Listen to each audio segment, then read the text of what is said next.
creating cultural awareness and understanding. This is Culture Clique. Culture Clique is written and produced by KQAL FM on the campus of Winona State University. Today on Culture Clique, we take a peek at the Nightlife monthly event, Nerd Nite. So if you're ever curious about topics, or perhaps you're passionate enough that you've been called, Ha! Nerd! Then look no further, as the bar with no name houses an event only the nerdiest of nerds call home. I'm Dylan Alzate, joined by a couple of speakers from Nerd Nite today on Culture Clique. Hello, nerds. Let's try that again. Hello, nerds. All right, there's the nerds. Hi, I'm Carl. Over there, that's Emily. And we are nerd bosses. So we are the wranglers of the nerdosity. And this is Nerd Nite Winona. Welcome. So some of you who out there have been to Nerd Nite before? All right. How many of you, this is your first Nerd Nite? Yeah, lots of first timers. Excellent. Glad you are here. So I'm gonna set the stage a little bit, explain what Nerd Nite is, and what is Nerd Nite? Well, it's based off the premise that learning is more fun while having a drink. Cheers. Some say that it's like the Discovery Channel with beer. And now you might be wondering, how did this whole thing begin? It begins with this guy, Chris in Boston. You're like, all right, some random guy, Chris in Boston. But he was a graduate student in Boston, and he would go to his neighborhood bar, the Midway. Fabulous place, just like here at the No Name. And Chris, he was studying evolutionary biology. Specifically, he was studying birds, indigo birds, and he'd have to travel to the Cameroon. And so he'd go and do his field study in the Cameroon. He'd do all this great research, and he'd come back. And he'd tell his friends about it. So what are these indigo birds? Well, here is one very nice bird. Or are they? So indigo birds, they are parasitic birds. They lay their eggs in other birds' nests, and, so the other bird will raise them. However, they don't just raise them. The indigo birds, when they are hatch, they actually push the eggs out of the other birds. So here you can see an example. I mean, on one hand, it's kind of sad, but you kind of want to cheer for him. Come on, little guy. Press. You can do it. Personal best. You got it. Come on. Anyway, so this is obviously quite interesting. And so Chris, he'd come back to the Midway, and all of his friends, they'd see him there and be like, hey, Chris, tell us what you learned. Another friend would come in and be, hey, Chris, tell us what you learned. And ultimately, the bartenders are like, you have to stop. We've heard the same story over and over and over again. You get one chance to tell your story. Get all your friends together, tell your story, and that is how Nerd Nite was born. This was a great idea, and eventually Chris convinced his friend, another random guy called Matt, who is in New York City, to stop just hosting trivia and be like, hey, you should get a Nerd Nite going in the big city. And so they did. And eventually, now Nerd Nites are all over the world, from New York City to Europe to Japan, Iceland. Oh, Iceland's not on there. There is an Iceland Nerd Nite. So they're all over the world. How did they get here, though? Well, that comes down to my friend Michelle. So when she was in New York, she got involved with Nerd Nite. So there's Michelle and Matt. And then Michelle moseyed on up to upstate New York to grad school. And we met each other at a brew fest, at a beer festival. But what's interesting about this is Michelle, she's a veterinarian, does evolutionary, does genetics with animals, and she's vegan, and I really like meat. But we bonded over nerdiness and beer, and we were like, hey, let's do a Nerd Nite Ithaca. So we started a Nerd Nite in Ithaca, and then I moved away, finished grad school, went to Europe for a little bit, then eventually found my way here to Winona. And, Winona, it's a pretty great place. One of the great things is beer here is pretty cheap. Let's be honest. It's pretty reasonable. We got a lot of, all the neighborhood bars have some craft beer on tap. We're kind of like a beer heaven. So I'm like, hey, I want to learn stuff and have fun, have a beer. So let's get a Nerd Nite going. And then Emily heard about this. And Emily, she did some Nerd Night in Madison. So Madison, Wisconsin, they have Nerd Night. And so Emily's like, yes, let's get this going. And now, well, it was 5 years ago, 5 years ago, we had a Nerd Night. We had only 2 years of Nerd Night before the pandemic started, but we had awesome speakers, something close to 75 different talks before the Rona happened. But we're back, and now this is our second in-person Nerd Night since the start of the pandemic. And let's get nerdy. So tonight, our first speaker is Dr. Danielle Schwartz. She is a professor of film studies and English. And she is going to tell us about one of her nerdy passions, Formula One, in her talk, Lights Out and Away We Go, how Formula One is building a global fandom. Give a warm welcome for Danielle. Thank you. Very kind. There we go. Okay, so lights out and away we go. I'm going to ask you if you would kindly close your eyes for a minute and imagine what you think about when you think about racing or race cars. What do you see? What kind of imagery? Okay, you can open your eyes. I don't think it takes that long. And I'm guessing that some of you maybe thought of some of this kind of imagery.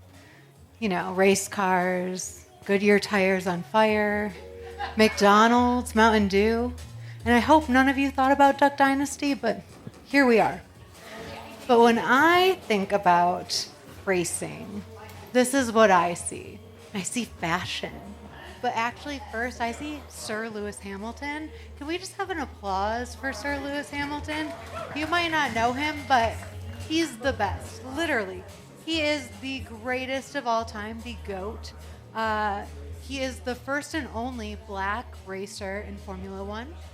And he has a lot of other firsts. He has won 7 world championships. 8 technically, but we'll talk about that later. And the only other person to do that is Michael Schumacher, and he's retired. And not like the other drivers who are like retired. He's like actually retired. And I'll tell you about that later too. So again, the things I see Sir Lewis Hamilton. I see fashion. I see cool girls. I see systems of oppression. And I see anti-oppression. It's odd, really. So Formula One has a long history. And it starts with the FIA, which in my attempt at Italian is the Federation Internationale dei Automobili, and in English that is the International Federation of Automobiles. And they are the regulators of Formula One, which is the highest class of racing that exists in the world. And what that means is they are driving the fastest cars that exist in the world, if you just consider open wheel racing, which too much. We'll just avoid what that is. And so I'm sure you can imagine that when you think of 73 years of history, it's not far-fetched to know that the FAA were a bunch of European white dudes and the Formula One drivers were a bunch of European white dudes for many of those 73 years. And the team principals in the U.S., otherwise known as owners, they were also a lot of European white dudes. But I don't have enough time. 15 minutes is not enough time to tell you the entire history of Formula One. So we're going to skip ahead just a little bit. And we're going to move to 2017 to 2019. So in 2017, this show, Drive to Survive, comes into the world in your Netflix algorithm somewhere. Thanks to my husband, who has completely ruined my algorithm for the best, like in the best way possible. I was introduced to this. So instead of letting instead of letting Netflix, instead of me telling you that whole history, I'm going to let the FIA via Netflix tell you what is happening behind the scenes and behind the wheel in Formula One. Okay. So along comes Drive to Survive, and it changes the landscape of Formula One's fandom. Formula One's fandom was always already global. Races were held all over the world from the get-go. But its viewership exploded when Drive to Survive came on the scene. And just to kind of give you a sense of that, you can see that in 2008, there were around 600 million viewers. 2015, that dropped by a third. And this is worldwide viewers, by the way. And it left us with 400 million viewers. And then we get to 2002. So that's about, 3, 4, 5 seasons into Drive to Survive. And there are more than 1 billion viewers worldwide. And 400 million US viewers alone. And it's not just Drive to Survive that leads to this explosion of this fandom. At the same time as the fandom is like dropping, in England, they decided to move from a public television broadcast of Formula One, so free, to a subscription-based version. And so people now had to pay to watch Formula One. And at the same time, coming up very soon, ESPN is working out a deal with Formula One. It's currently already available on ESPN and commercial-free. And that is the thing that's going to change when their deal goes through. They will no longer be commercial-free. There will be advertising.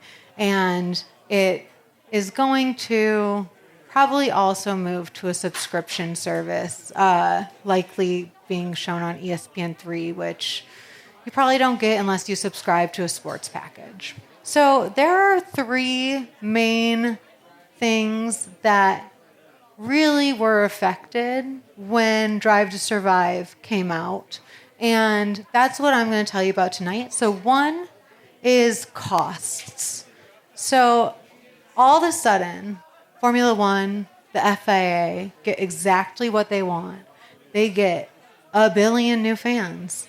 And at the same time, their prices for going to a race do not change. So they have this huge new fan base, but most, if not the majority of them, cannot afford to go to an actual race, which is probably the ultimate dream of a fan, right? So you can see here, $4,909 gets you an official ticket package, which means you get grandstand seats, which means you get to sit in the sun for 2.5 hours with no shade and no water, probably, because if you get up, someone's going to take your seat, and you're going to suffer. Now, if you pay $12,000, you'll be able to go off to the side, go into like a private area that has, some type of covering, has well drinks, the cheapest you can get. You might meet a junior driver there. And of course, also included is the best hotel rooms, which really just means that they have reserved the best hotel rooms for you to purchase separately. And then, of course, there's airfare. So in terms of Drive to Survive, all these fans all of a sudden not are just fans of the show. They become fans of racing. And when that happens, they learn that the thing they really want to do, which has come to the United States, not just in Las Vegas, which this will be the very first race in Las Vegas, it's a street circuit, but also in Miami and in Austin. And no person, probably in this room, I'm just going to assume, would want to pay what you'd have to pay to go to any of these U.S. races, although the U.S. is the market that has probably grown the most when it comes to Drive to Survive. The second main thing that's been affected, and this happens both behind the scenes in terms of what's happening like in the Formula One structure of the business, but also in terms of fandom, is an intense focus on gender inclusivity. So that is Susie Wolf. And Susie Wolf, right here, is the very first and only woman F1 driver to drive not in a race, but in a practice session for testing on a race weekend. And she is the last one to do only that. And then, she takes some time off to be with her family. She's married to Toto Wolff, who is the principal or owner of the Mercedes team. And then Drive to Survive comes out, and all of a sudden it's announced that Susie Wolf is the F1 Academy Managing Director. And what that means is that she manages all the junior league drivers who want to sit in a Mercedes seat. And I'll tell you more about the odds of that in a minute, but this happens most likely because all of a sudden, a 38% increase in women fans brings a lot of, why are there no women drivers? Why don't we see very many women engineers? What's going on? And so Susie takes on this role. And of course, it's not just behind the scenes, but also in the fandom. So as you can imagine, you become a fan of Formula One. You're a woman. You do the thing all fans do.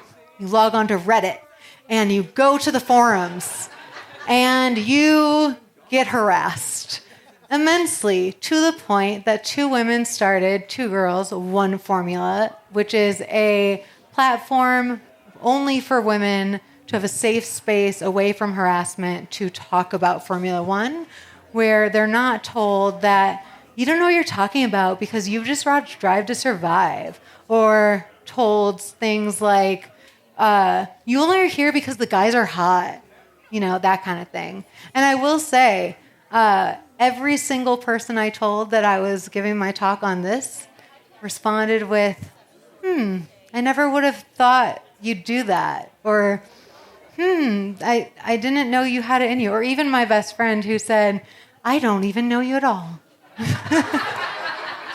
So, behind the scenes, also in the fandom, Drive to Survive has grown an immense fandom for women, and it comes with a lot of downsides. And then, of course, we have the academies. And the academies are trying really hard, as you can see, to increase diversity and inclusion. So this is Team Red Bull, an energy drink, if you will. Obviously not my favorite team. And I would say almost all of their drivers are white men. I think that would be pretty accurate. And this is their 2021 Drivers Academy team. And over here we have Mercedes. They're doing a little bit better. They have a woman. They have an Asian man. And the problem is that none of these drivers will ever see a seat on Red Bull or the Mercedes team, because junior drivers are up and coming. They're great and they're fun and they're cool, but they're not Sir Lewis Hamilton. And they're not Max Verstappen. Oh my God, I almost said Max Verstappen. Sorry. And so those guys are going to stay in those seats as long as they possibly can. And retirement is something that happens when you have a catastrophic accident, not when you're just done working. These guys will drive as long as they possibly can, and then they will find a way to stay in Formula One by either becoming commentators or moving to advisory or a mentorship kind of role. And so behind the scenes, we can see that their push for diversity, this message that's all over social media, every single team. You see these beautiful videos that are in black and white, and it's all the drivers saying, we, and then a new frame, race, and then another one, as one, and then all the drivers, we race as one, which doesn't mean anything when you actually look at what's happening behind the scenes. And so Formula One right now is in kind of a sticky situation. They have this big conundrum on their hands thanks to Netflix, where their fandom has exploded and they have no idea how to meet their fandom's needs. In fact, they're so clueless that while they did let Lewis Hamilton protest for a few years by kneeling, which, by the way, he couldn't convince this Red Bull driver to kneel with him, Max Verstappen. Now they're saying no more political messaging. And Lewis is saying, I'm the best driver you have, so F you, and I'm going to do exactly what I want to do. So when it comes to Formula One as a industry, the FIA as an industry, they have no idea what they're doing, but their drivers do, but they don't really listen to their drivers. Instead, they're kind of obsessed with whether or not Lewis is going to take out his nose ring for a race. And that's really where we're at right now. It's a juncture, and I love Formula One. I am a huge fan, but this affects all fans in all these different ways. And that's what I have for you. And this is the old version. I have a new version somewhere that has a list of things you can ask me about. So I'll just tell you the list real quick. You can ask me about champagne and shoeys. You can ask me about retirement. You can ask me about Sir Lewis Hamilton. You can ask me about how the FIA and Red Bull stole the 8th World Championship from Lewis Hamilton. You can ask me about pretty much anything. I mean, those are the ones I remember putting on the list, but I took some off because it was really long. So that's it for tonight. Thank you for listening and enjoying. Thank you so much, Danielle. All right, we've got some time for questions. I got Joyati here. Well, you said we can ask you about St. Louis Hamilton. Go ahead. I want to hear more. So Sir Lewis Hamilton started out racing, I think, when he was 6 years old. Alex, can I confirm? Around 6 to 8, yeah, we'll say. And his father worked 4 jobs to afford for him to have a go-kart, because you start in karting. And every single person he was racing against, obviously, were white men. And he experienced extreme racism. He was called the N-word all the time. People went after him in their cars in terms of like on the track, just because he was a black kid. And he struggled a lot, and he talks about it a lot now, that what drives him is that kind of making a change for newer drivers coming up. Hopefully there will be another black driver in the future, but that's what he's trying to pave the way for. And he's not just talk, he is action. He is action in the sense of like someone who's been knighted. He bought a table at the Met for a bunch of up-and-coming new black designers who would never be able to go to the Met otherwise. And he has 2 moms that he loves dearly. One is his stepmom, and the other is his biological mom. And he's always talking about how much they've influenced him. And he's always kind of shouting out the women drivers who are driving in the W Series, which is no longer funded, so really isn't going anywhere, but it is a series where women can get points that would, hypothetically get them to a point to where they could drive in Formula One, except they don't have enough races in the season to add up to get them to other series. So there's that. He is, how old is he now? 38. And the oldest Formula One driver right now is Fernando Alonso, and he's like 42. And in Formula One years, that's like being 100. And he's like all of a sudden like back toward the top of the grid, which is amazing. That's also something you can ask me about, like the teams and where they stand. But yeah, any other questions? This isn't on your list, but I'm wondering if you can talk about what accounts for that initial drop in viewership from 2008 to 2014, I believe it was. Yes. So first is that shift in the UK from being public entertainment that no one had to pay for. It was like having bunny ears on your TV to being a paid subscription through Sky Sports 1. You had to get a special remote that has special buttons you can press that do special things while you're watching the race.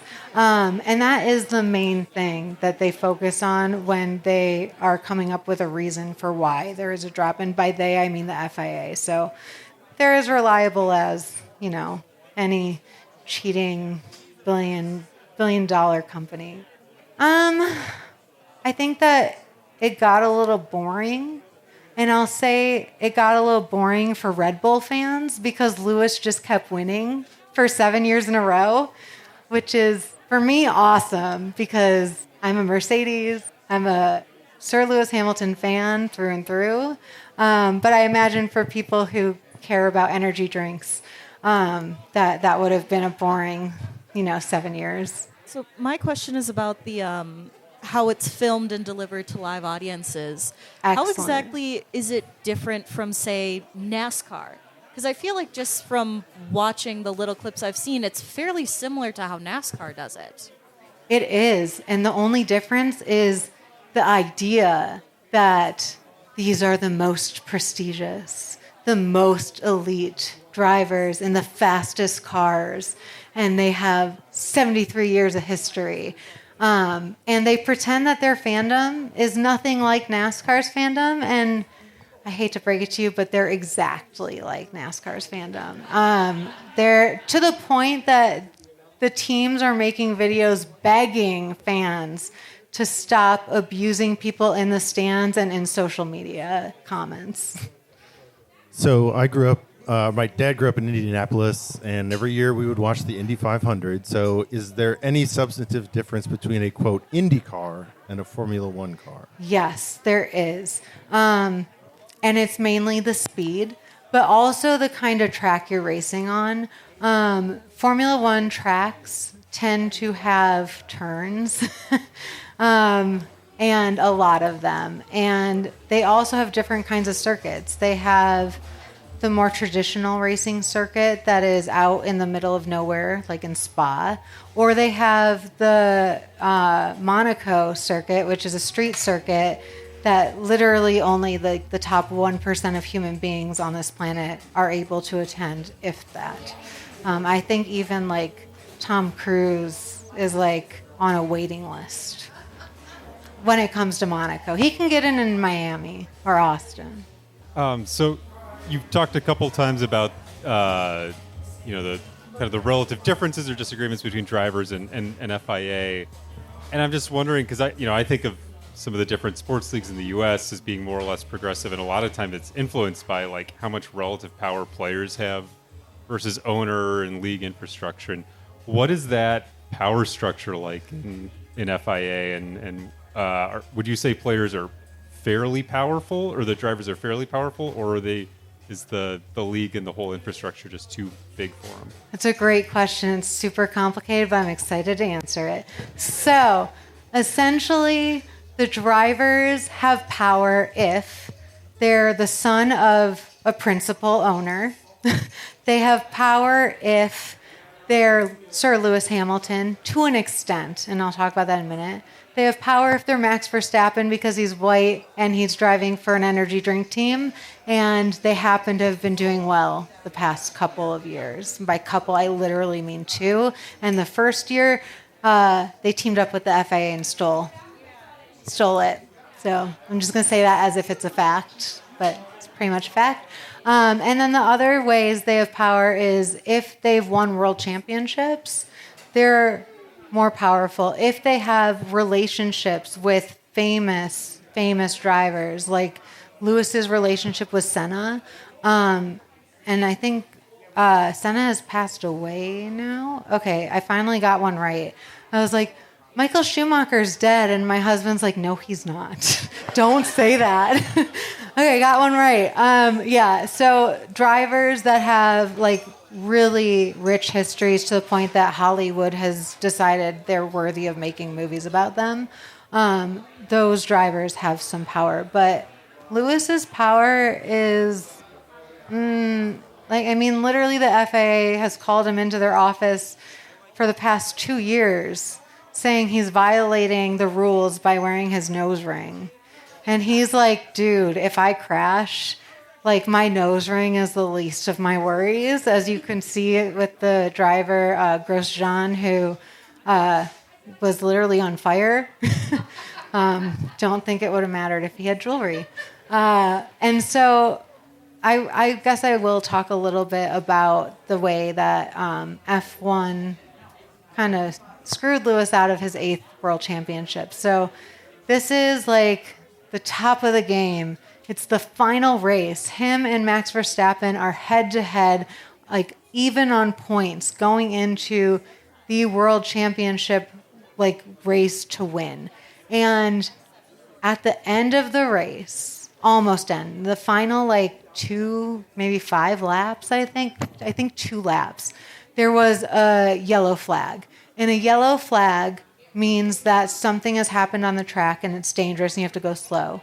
And eventually it turned into a red flag, which means all the drivers have to get into the pit, they get off the track, and they wait. And then when they restart the race, which is what they did, I think, literally 1 lap before the end of the race. And Lewis, by the way, had been leading for, I don't know, like 50 laps at this point.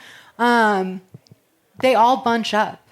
And Lewis and Max bunch up, and there's all these drivers who had been lapped, and the FIA's regulations, allegedly, are that all drivers who have been lapped can unlap, except this time they only let the drivers who were lapped and unlap, like only the ones that were in front of Lewis, I think, like, or behind. Alex, can you help me out here? Between Lewis and Max. And so then, instead of having all of the people, you know, behind, you have Max, Lewis, and then a bunch of frickin' traffic of very slow race cars right behind them in the final lap. And so, literally, they broke their own rules to let Max Verstappen steal that race and ultimately the world championship. And before that happened, also Max Verstappen had brake checked Lewis, which is super dangerous and could have killed him. So there's that too. Also, there was a time, I think at Silverstone, where Max Verstappen like drove to the limit but crossed it like he always does, because that's how he drives, and they call that good driving. And he went up into the air, and the car's tire literally would have landed on top of Lewis's head if not for the halo that the new cars have for the past, like, I don't know, decade-ish. The halo saved his life. He had to like slouch down into his race car to make sure that Max Verstappen's car didn't land on his head. So I hope that answers your question. All right. On that appalling note. Boo. Yeah. Yes. Let's have one more round of applause, please, for Danielle. Thank you very much. We're going to take a short... After Dr. Daniel Schwartz finished her discussion, I was able to talk with her soon after. Thank you so much for doing this. Can I catch your name real quick? Yes, I am Dr. Danielle Schwartz. Cool. And doctor, where are you employed? I work at Winona State University, very proudly. Nice. So what was your talk about? My talk was about Formula One and their growing or exploding fandom. Nice. So what interested you in doing this topic? It's my hobby, and it's the first hobby I really discovered after spending so many years in grad school just focusing on the stuff I research. And I decided that it would be a fun thing to talk about because I love talking about it. So. Right. Have you discussed this topic before? I have a lot with my husband during races, and I've tried to talk to my friends about it, and they're like, I don't know what you're talking about. What advice would you give to fellow nerds? Embrace your nerdiness. It's cool to be a nerd. I think learning and being curious are the best human qualities. So, like, have at it and just, like, you know, be yourself in all of your nerdiness. Would you recommend doing talks like this for other fellow nerds? Oh, absolutely. I think it's a really great way to talk about what you love, but also challenge yourself to get up in front of people and face the nerdiness head on. And most of the people who show up are also nerds. They're here because they like to learn. Have you attended Nerd Nights in the past? No, I had never heard of it until I got an email asking me to do one. Are you planning on doing it again? Possibly. I'd have to think really hard about the topic. Is cereal a soup? Yeah, it's like a borscht. It's cold. And what can we do about the ever-growing boredom in today's society? Listen to 89.5 KQAL. Thanks again to our speakers as well as the No Name Bar for making this whole event possible. And be sure to stay tuned for next time as we conclude Nerd Night with our final speaker. To find out more about future Nerd Nights, check out visitwinona.com or follow their Facebook at Nerd Night Winona. To keep up with all things Winona and the surrounding Midwest area, tune in to Culture Clique Thursdays at 12:30 right here at 89.5 KQAL. I'm Dylan Alzate, keeping it nerdy. Creating cultural awareness and understanding. You've been listening to Culture Clique. Support for Culture Clique is made possible by the Minnesota Arts and Cultural Heritage Fund. Culture Clique is produced by KQAL FM on the campus of Winona State University. For more information, look us up on the web at kqal.org. And thanks for listening to Culture Clique.